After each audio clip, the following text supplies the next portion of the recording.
Lesson 49, The Ideal Servant. In this text, we'll talk about domestic servants. Now first, listen and then answer this question. What was Bessie's little weakness? Bessie 小小的弱点是什么？ It is a good thing my Aunt Harriet died years ago. If she were alive today, she would not be able to air her views on her favorite topic of conversation, domestic servants. Aunt Harriet lived in the leisurely age when servants were employed to do housework. She had a huge, rambling country house called the Gables.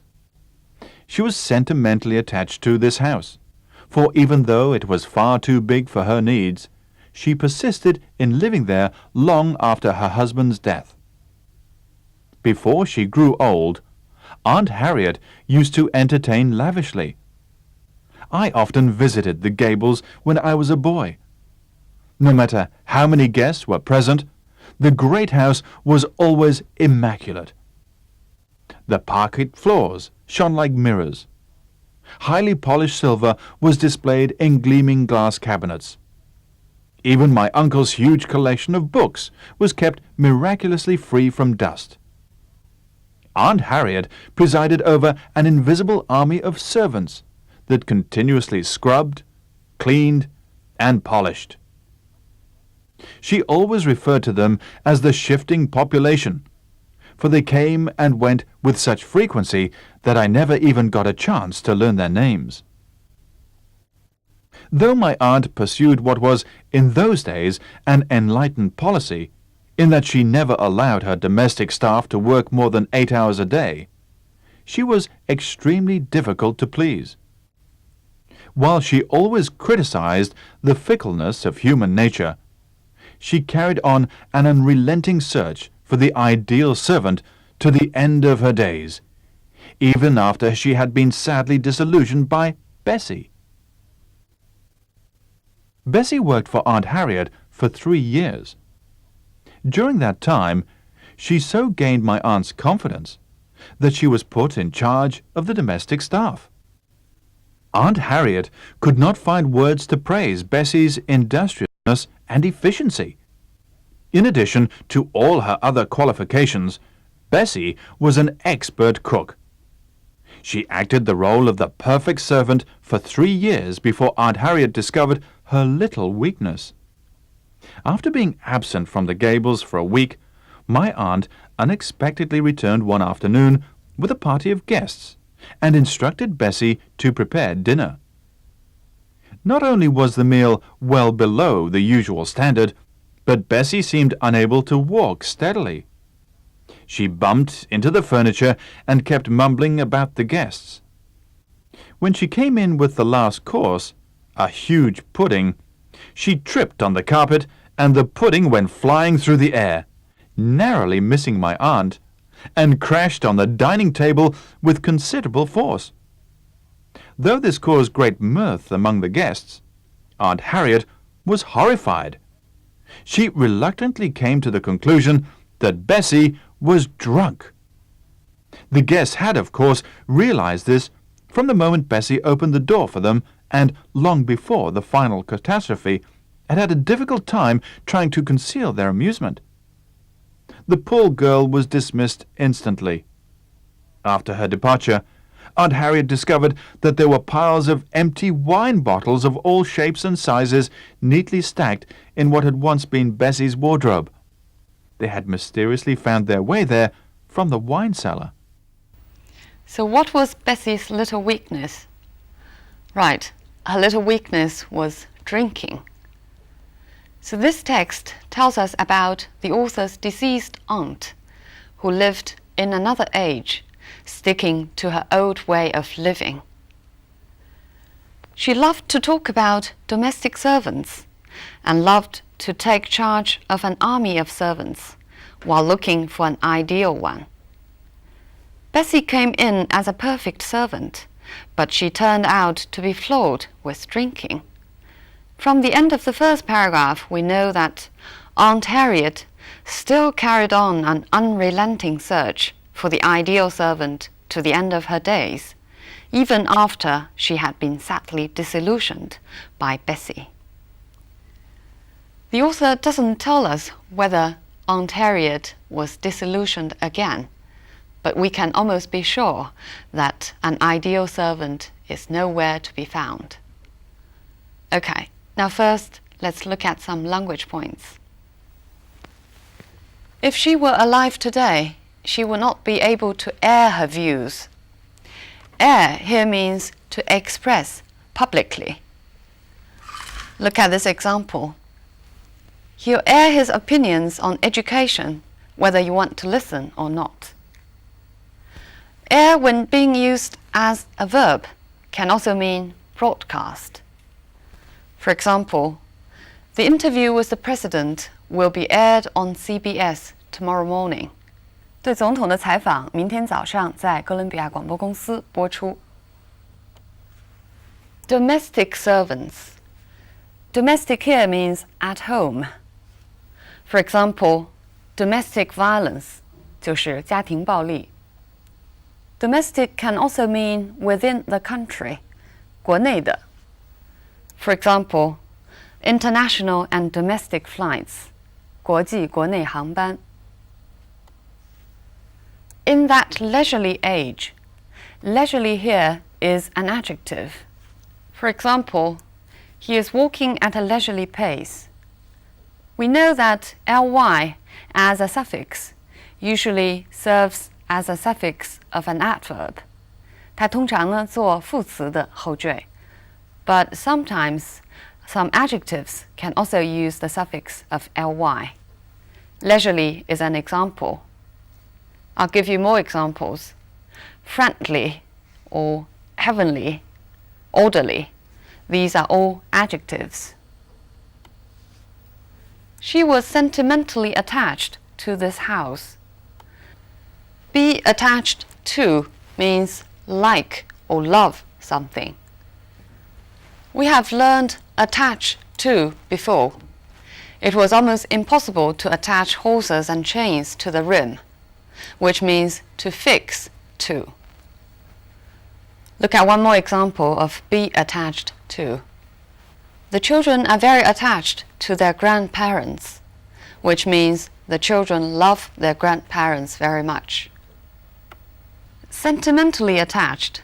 Sentimentally means you feel something from exaggerated emotion instead of from natural feeling. 滥情的。For example, our childhood usually had less joy than we sentimentally recall it. 我们经常多愁善感地对童年回忆，但是呢，童年经常并没有这么欢乐。She persisted in living there. Persisted in living there means kept living there. Look at more examples of persist. If you persist in causing trouble, we'll have to dismiss you.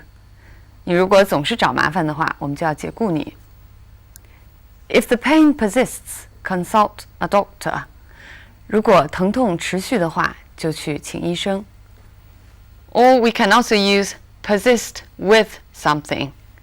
For example, the company is persisting with its ambitious program despite the costs involved. 公司还在坚持它野心勃勃的计划，尽管成本非常高。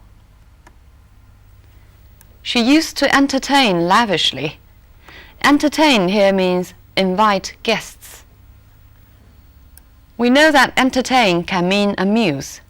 For example, a good children's program should both educate and entertain at the same time.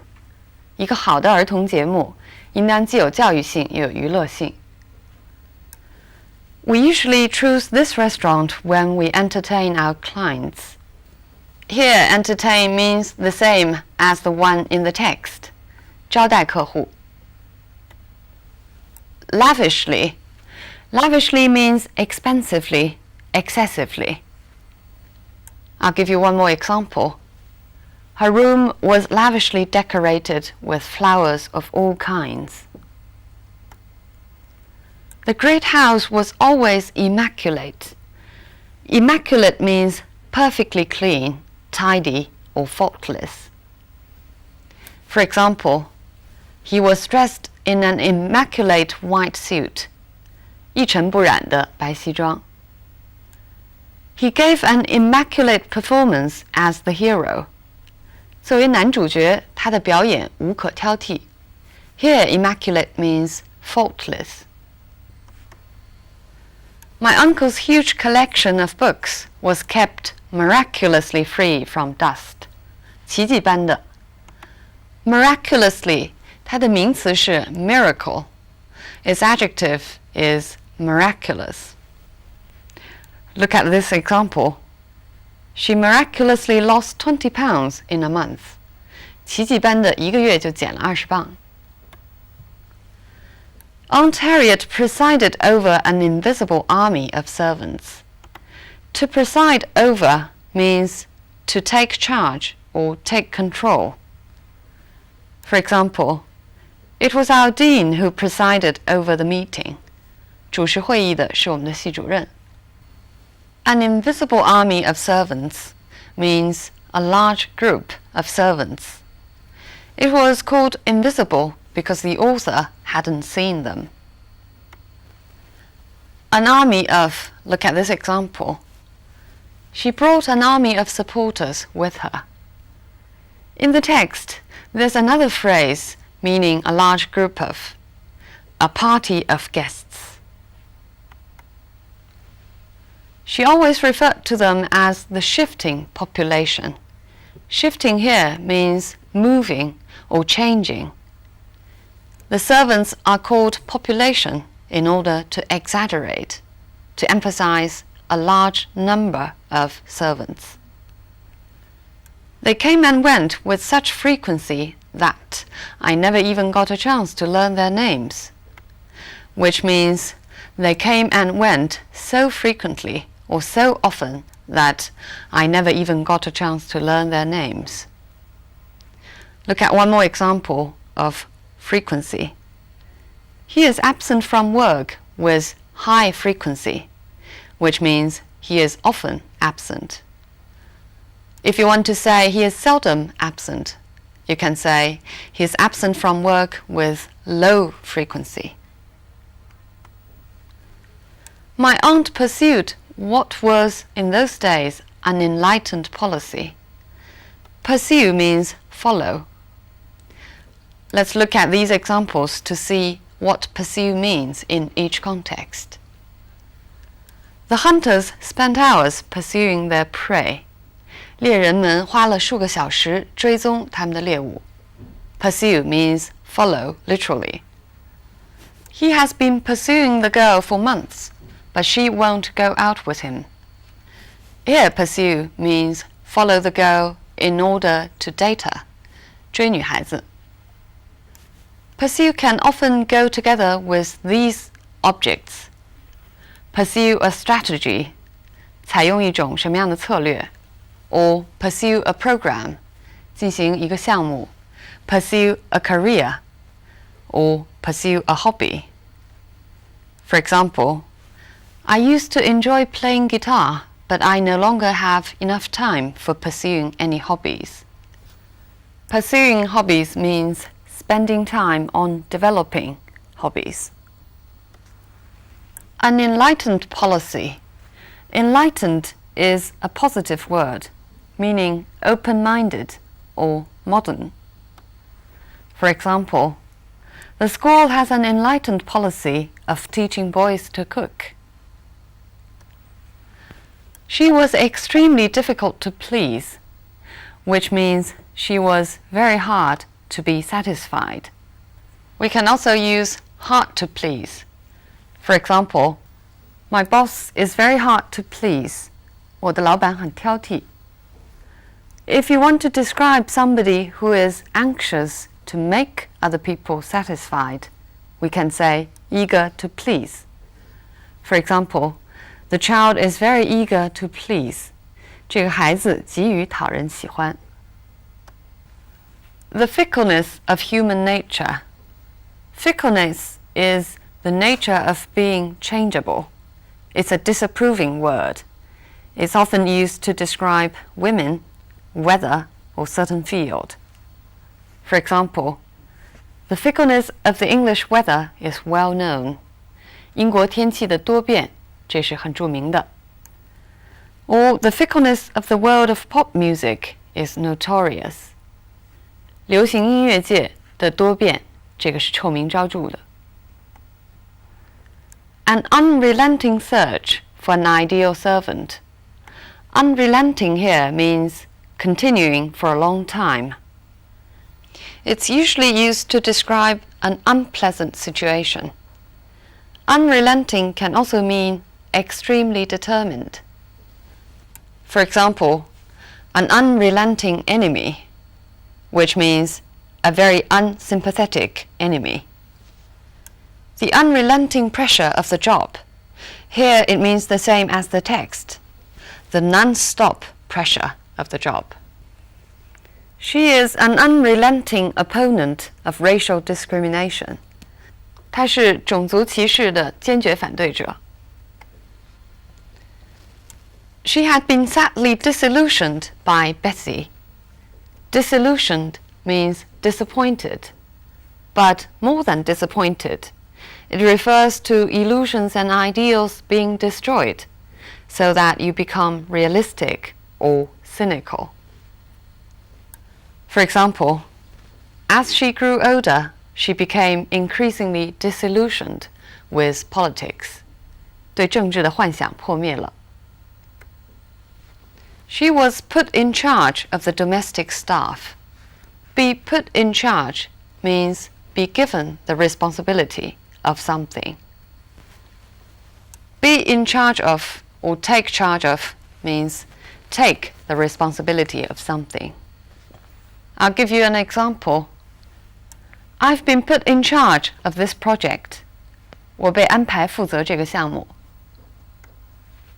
In addition to all her other qualifications.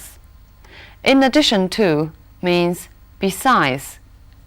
For example, in addition to his job at the university, he is running his own company. 除了他在大学中的工作之外，他还自己开公司。Or, he has a flat in Beijing. In addition, he has a villa in Shanghai. 此外，在上海还有一个别墅。She acted the role of the perfect servant. Acted the role of means she pretended to be the perfect servant. Act the role of 它的本意是演什么角色。For example, do you know who was chosen to act the role of Juliet? 谁被选作饰演朱丽叶？